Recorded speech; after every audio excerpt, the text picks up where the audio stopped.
நல்லதொரு மேகம் போல அருள்பவா உனை நினைந்து நலம் வேண்டி வருகின்றோம் கிரிவலம்.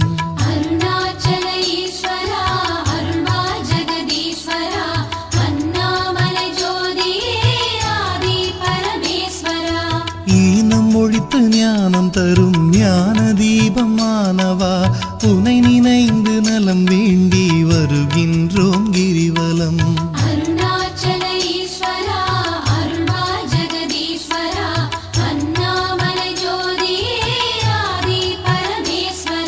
கானம் பாடி போற்றும் போது மனம் மகிழ்ந்து அருள்பவா உனை நினைந்து